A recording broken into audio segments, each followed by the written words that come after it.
What if the key to unshakable peace lies not in controlling the world around you, but in mastering the world within you? Imagine a life where no external event, no person, and no circumstance could shake your inner calm. Sounds impossible, doesn't it? Yet, this is not a distant dream, reserved for monks or mystics. It's a reality within your reach. The truth is, you've been searching for peace in all the wrong places. You've been told that peace comes from achieving success, gaining approval, or avoiding pain. But what if peace has always been inside you, waiting to be uncovered? What if the chaos you feel is not a reflection of the world, but a reflection of your own mind? You don't have peace.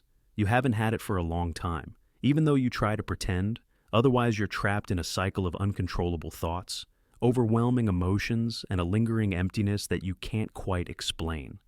And the worst part, you've come to believe this is normal.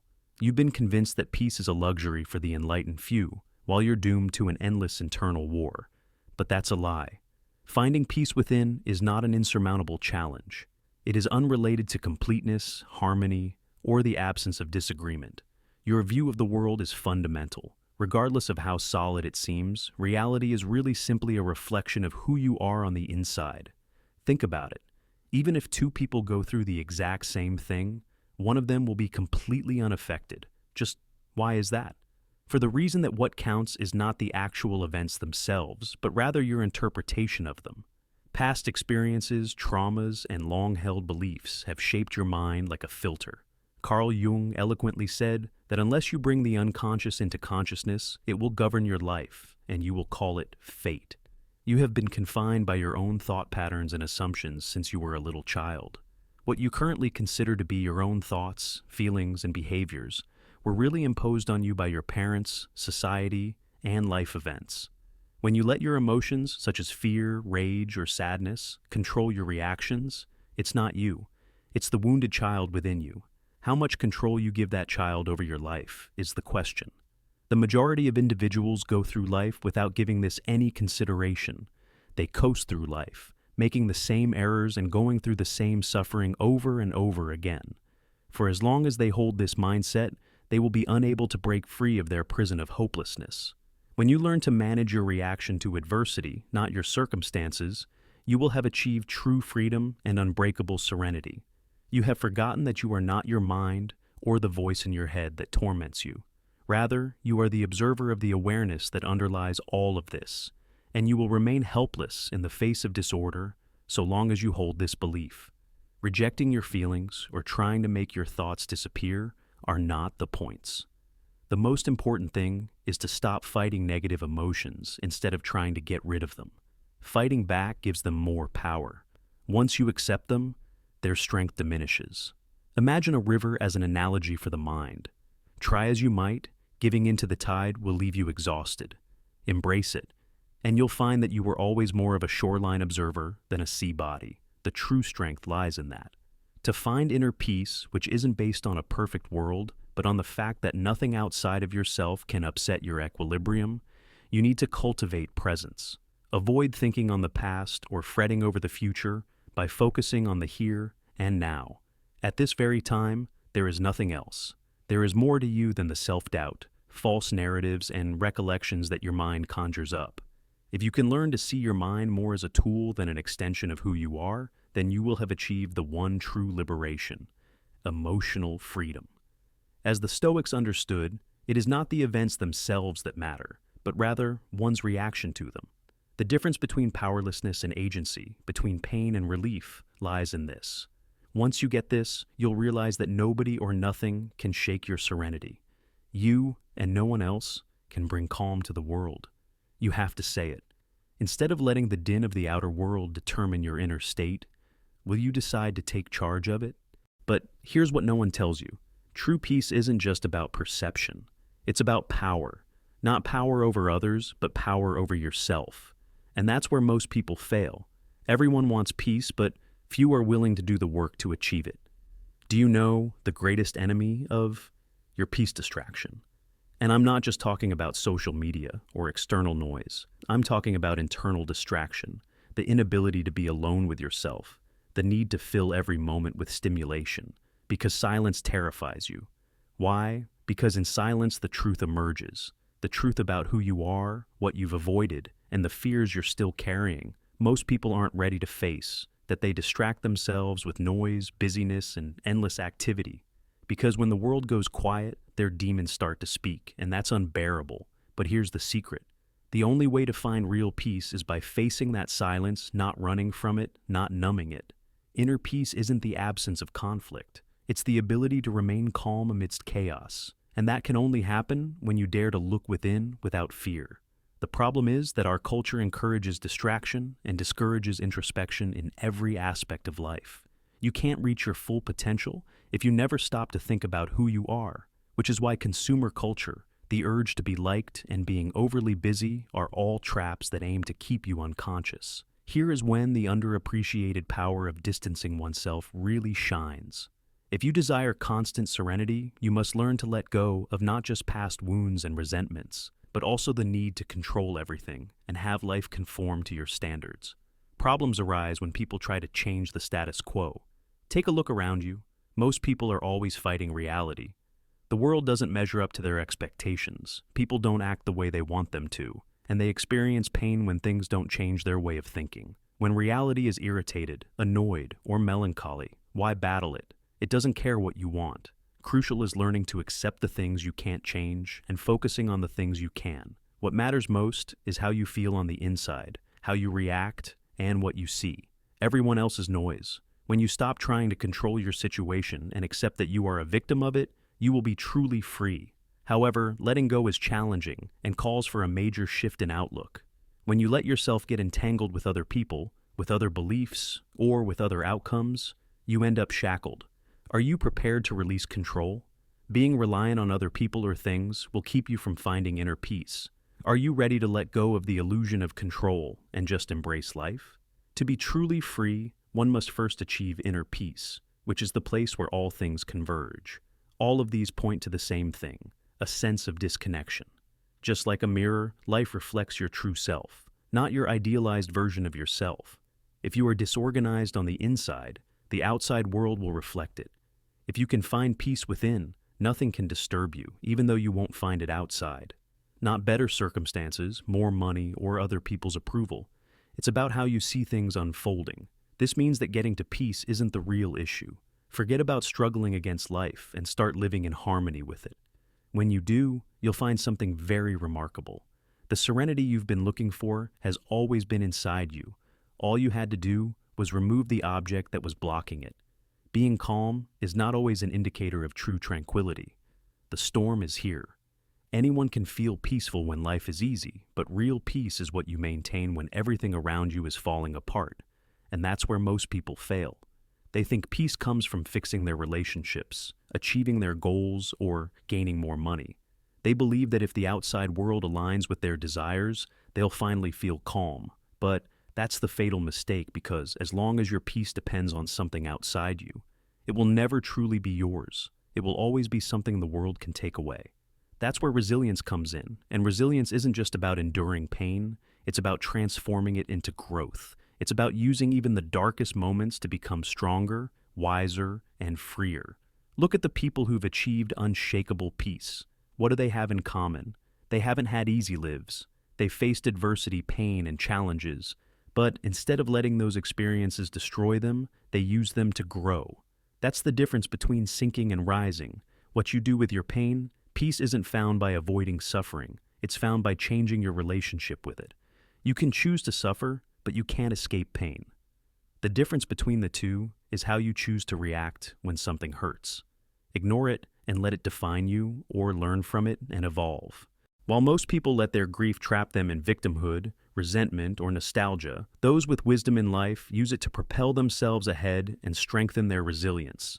You, like coal, need pressure to transform into a diamond, just as a forest needs fire to regenerate. Asking yourself, how can I use this to grow, can help you see the challenges you face today for what they truly are, opportunities for personal growth. The most impactful aspect is experiencing life as a first-time viewer. Everything shifts in this manner. When you realize that you can make something good out of any situation, you stop worrying about hurting and stop fighting against bad things. True calm comes when you know that you can locate your inner strength no matter how bad things get. But there is one problem: clinging to one's identity. Everyone has taught you that you are defined by your past, your story, and the labels you've been given. But when you internalize this message, you tend to hold on to your wounds, traumas, and old beliefs. Because after all, without them, you wouldn't know who you are. For the most part, people avoid addressing this fear by continuing to act in the same ways, even when they are aware of the pain they are inflicting. No matter how much pain the known causes, the ego nonetheless chooses the known. But the reality is that you have to be mentally and physically prepared to die if you want to experience unbreakable peace. Free yourself from the shackles of your history. To be receptive to the possibility of becoming someone else, you must release the story you have told yourself about your identity. Uncertainty is a source of liberty, yet the ego hates it. Thus, this is terrifying. When you release your sense of self-identity, you break free from habitual responses and the constraints, fears, and routines that bind you. Strong, versatile, and adaptable you become. It's not about controlling life, but about embracing it without losing oneself. That is the true revolution. Life is a river to navigate, not a battle to win. Is the narrative engrossing you something you can release? Would you like to see pain no longer as an adversary, but as a tool? Since that is the deciding factor between an unhappy and peaceful life, the only relevant question is whether you will keep avoiding yourself or face your inner demons head on and rediscover the strength that has always been within you. There is a trap here. Almost everyone falls into on the path to peace the obsession with control. They believe that if they can control their emotions, thoughts, and reactions, they'll find peace, that if they can control others' circumstances or the future, no, nothing will shake them. But the truth is, the more you try to control, the more you suffer. Because control is an illusion. Life doesn't follow. Your script, people won't act as you expect. Things won't always go your way, and the sooner you accept that, the closer you'll be to peace. Most people live in constant tension, worrying about the future, what others think, or whether they've been misunderstood. They're always resisting, always trying to anticipate what's coming. But all they do is drain themselves, because total control doesn't exist. And the sooner you understand that, the sooner you'll free yourself. True peace isn't about controlling life. It's about trusting that you can handle whatever comes. It's a subtle shift, but it changes everything. You stop needing guarantees. You stop clinging to the idea that everything must go your way. Instead, you develop an inner certainty. No matter what happens, I'll find a way to stand. But there's something working against you. The fear of uncertainty, the fear of not knowing what's coming, and that's what keeps you trapped in the illusion of control. You may think you can avoid danger by being well prepared and thinking of every possible scenario, but in reality, there is no such thing as a guarantee. Fighting the inevitable reality that life will throw you curveballs will only bring you more pain. The key is to embrace uncertainty instead of running away from it. The Stoics understood this. What bothers men more than physical things are the meanings they ascribe to those things. You are afraid of what the future holds because you have created your own scenarios of what could happen. All of a sudden, things start to fall into place when you accept that ambiguity isn't a negative thing, but rather a space where opportunities can emerge. In other words, you're just seeing difficulties where none exist. Think back on the moments that defined your life. Just how many were originally intended? Very few of the most important things I've learned or experienced will you hold on tightly to control when faced with significant changes. Or will you learn to let go and bravely accept life? When you let go of the need to micromanage every aspect of a situation, you can find the serenity you want. But there's a problem. It takes time to build self-confidence, and that's when your inner monologue becomes useful. If you're battling mental obstacles, accepting ambiguity won't help. How can you ever relax if you're constantly fighting an internal battle? The majority of individuals don't give their inner voice the respect it deserves. They have no idea that their ideas create their reality. There will be no relief from the internal conflict that results from a negative, doubtful, and critical inner monologue. Altering your internal dialogue is of utmost importance. You will never find contentment if you take every mistake personally and believe it lowers your worth. You can never be free as long as you blame yourself for every setback instead of learning from them. You won't be able to break free from your situation until you stop accepting negative thoughts as true and start challenging them. Instead of listening to the truth, you can change the voice in your head that is an echo of your fears, prejudices, and previous experiences. It can be programmed. True peace is not just the absence of conflict with the outer world. It is the ability to live in harmony with your ideas. When you learn to use your mind for good rather than evil, everything changes. That being said, are you going to let your thoughts turn against you or alongside you? Instead of attempting to control life, you will discover the serenity you seek by learning to live in peace with yourself, which is the greatest power you can have. Then what is the significance of this? PE. Peace cannot be discovered but must be built again, thought by thought, day after day. Every decision you make, what you allow into your mind, what you let go of, and how you choose to interpret life's events, leads to a state of peace. There is no separation between the peaceful and the troubled. Both exist independently of circumstance. It's what they do with what they have. It's how they interpret their experiences and what they choose to believe about themselves. So the real question isn't whether you can achieve peace. The question is, are you willing to do what it takes, because inner peace requires effort. It requires facing yourself, questioning your beliefs, and letting go of the past. It requires accepting the present and stopping the fear of the future. Most people aren't willing to pay that price. They prefer to stay in their comfort zone, even if it means staying at war with themselves. But if you've come this far, if you're still listening, it's because deep down, you know there's another way to live. You know that true freedom isn't outside you, it's within. So here's the challenge. Choose. You can keep letting the world dictate your emotions, reacting to everything outside you and being a victim of your thoughts. Or you can start changing step by step, moment by moment, every time you choose to let go. Instead of clinging to questions, instead of reacting, and instead of identifying, you're building the peace you've been searching for. And the good news is, you don't have to wait. You can start now in this very moment, because peace isn't in the future. It's in how you choose to live right now. So what do you choose? Posting a comment about peace is more than just expressing an opinion. It's a promise. So if this video moved you, please do so in the comments section.